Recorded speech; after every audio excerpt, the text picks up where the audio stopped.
So हाय, माझं नाव समूह आहे. मी डी वाय पाटील इंटरनॅशनल युनिव्हर्सिटीमध्ये शिकतो. तर मी BDS करतो तिथं, बॅचलर्स इन वेज आहे. माझं एक कॉलेज प्रोजेक्ट आहे ट्रान्सपोर्टेशन आणि नॅव्हिगेशन रिलेटेड. तर मला त्या संदर्भात तुला काही प्रश्न विचारायचे आहेत आणि काही थोडी इन्फॉर्मेशन जाणून घ्यायची. तर पहिले तर तू तुझं म्हणजे इंट्रोड्यूस कर, काय तुझं नाव वगैरे. माझं नाव अरुण माकणीकर आहे. मी सध्या पुणे मेट्रोमध्ये इथं ज्युनियर इंजिनियर म्हणून कामाला आहे. ठीक आहे. तुझं एज काय? सध्या माझं एज करंट 22. 22. ठीक आहे.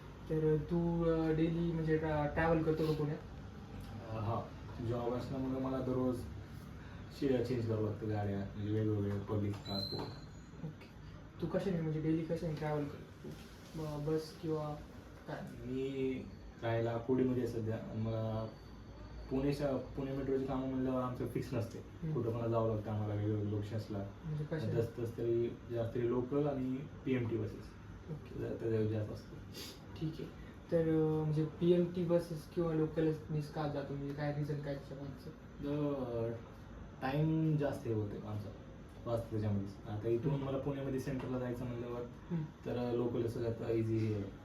ओके. 20-30 मिनिटामध्ये इथून लोकल जाते शिवाजीनगरपर्यंत. तिथून पुढे मग त्या साईडला थोडं हे नाही वास्ट. तिथं आम्ही मेट्रोचं काम करतोय तर कल्याणी नगरला इथे जायला, मग तिथून एक PMT मध्ये जातो. ओके. तर ज्यावेळेस तू मेट्रो किंवा PMTने ट्रॅव्हल करतो तर तुला काही चॅलेंजेस वगैरे येतात का, म्हणजे काही अडीअडचणी येतात का जेणेकरून तुला म्हणजे अडथळा येतो तुझ्या प्रवासात? असं सगळ्यात पहिले म्हणलं तरी क्राऊड खूप असतो. क्राऊडमुळे ते बस पण कधी लेट येते, कधी येतच नाही, कधी लवकर निघून जाते. असं टाईम खूप हे होतं त्यांचं, व्हेरी कॉन्स्टंट टाईम नसते. कॉन्स्टंट टाईम असतं. तुला काही म्हणजे आता सपोज तू आत्ता मागाशी बोलला की तुझी म्हणजे लोकेशन्स वेगळे वेगळे असतात कामाचे, कधी एक फिक्स लोकेशन नसतं. तर तुला मग त्या लोकेशनवर वेगळ्या वेगळ्या लोकेशनवर जायला प्रत्येक ठिकाणी लोकल असेल असं नाही, तर तुला बसेसनीच जायला लागतं. तर बस म्हणजे तुला मग ते रूट्स वगैरे माहीत असतात का बसेसचे तिथपर्यंत? नाही ना, त्यासाठी आम्ही असं तरी गुगल मॅप्सवर चेक करतो आणि ते त्याच्याच कळतं कुठे काय कसं कसं आहे. मग ते ॲक्युरेट असतं वाटतं तुला, म्हणजे ते कधी कधी देतं इन्फॉर्मेशन? सहसा तरी 70% असतात बरोबर. आणि त्याच्या पण आता कुठे ट्रॅफिक लागलं, बस लेट झाली, ते तिथला टाइम सांगतात ह्या टायमाला येऊ शकते. त्याच्या पुढे ते लेट झालं तर ते पण नाही काय करू शकत. गुगल मॅप्स आम्हाला सांगतो लेट झाली. ओके. येते. तर एखाद्या नवीन ठिकाणी जायचं तुला सपोज, तर तिथं तुला जायचा रूटच माहीत नाही, तर तुला ते कळतं का म्हणजे कसं? त्यासाठी तुला इन्फॉर्मेशन मेनली अवेलेबल असते तुझ्याकडे, तुला त्यासाठी म्हणजे स्ट्रगलच करायला लागतं? स्ट्रगल म्हणजे आता सध्या फोन थ्रूच आम्ही रूट काढतोय. कुठं जायचं असलं तरी तिथे जर मोड ऑफ ट्रान्सपोर्ट नसेल तर मग सहसा उबर ओला ऑटो त्याच्याने जाऊ शकतो. ठीक. तर तू आता किती वर्षापासून पुण्यात राहतो? 3 वर्ष झाले इथे. 3 वर्ष. तर तुला असं नाही वाटतं पुण्यात ट्रॅफिक वगैरे भरपूरच वाढतं?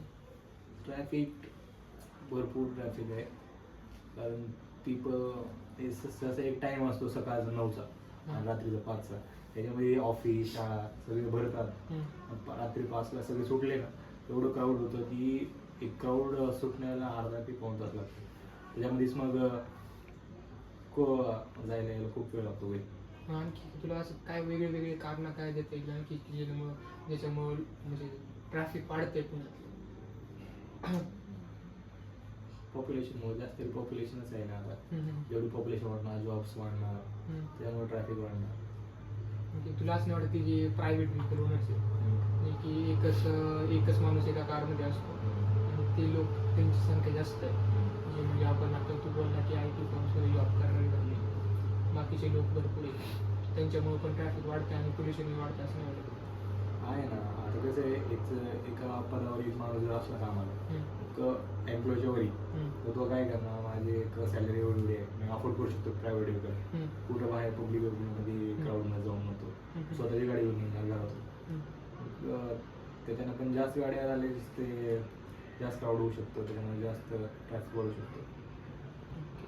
तर आता सपोज तू पब्लिक ट्रान्सपोर्ट वापरतो, तू आता मला सांगितलं, तर तू असं सपोज एक वैतागला आहे त्या पब्लिक ट्रान्सपोर्टला आणि सोडून दिलं वापर तर काही कारण तर काय कारणं असतील ते जेणेकरून ते प्रिव्हेंट करते तुला की नाही तो मग मला नाही वापरायचं आहे. ते सगळ्यात पहिले त्याचं टाईम मॅनेजमेंट, ॲक्युरेट टाईम नसतं सगळ्यात पहिले काय. त्याच्या बाद काय असते, जर खूप क्राऊड असले काय स्टॉपवर बसच्या स्टॉपवर, तर ते फक्त तिथं आम्हाला बस कॅच पण नाही करतात, ते आधीच जातील. मग आणखीन एक बससाठी आम्हाला 15 ते 20 मिनिट तिथंच थांबावं लागतं. त्या जॉबवर थोडाफार इफेक्ट होतो, वगैरे होतो, हे होतो. तर ते काही सजेशन्स जेणेकरून आपण पब्लिक ट्रान्सपोर्ट किंवा त्याबद्दल असणारी अवेअरनेस किंवा त्याच्याबद्दलची इन्फॉर्मेशन आणखी आपण वाढवू शकतो लोकांमध्ये. तुम्ही सहसा कुठले तरी एक क्राऊड प्लेस नाही तर कॉलेजच्या साईडला एक ॲड्स हे लावू शकतो. एक आता लोक हे आले ॲडव्हर्टाइजमेंट, ते करू शकतात अवेअरनेस करण्यासाठी. त्याचं पब्लिक ट्रान्सपोर्ट इम्प्रूव्ह करण्यासाठी काय करता येईल? पब्लिक ट्रान्सपोर्ट करण्यासाठी आता तुम्हाला हेच करावं लागेल, एक प्रायव्हेट व्हेकलचे युजेस कसं कमी करता येईल ते तुम्हाला त्याच्यावर आता बघावं लागेल जास्त. जिथं प्रायव्हेट व्हेकल्स कमी होतील तिथेच पब्लिक ट्रान्सपोर्ट यूज करायचं वाढ. थँक्यू.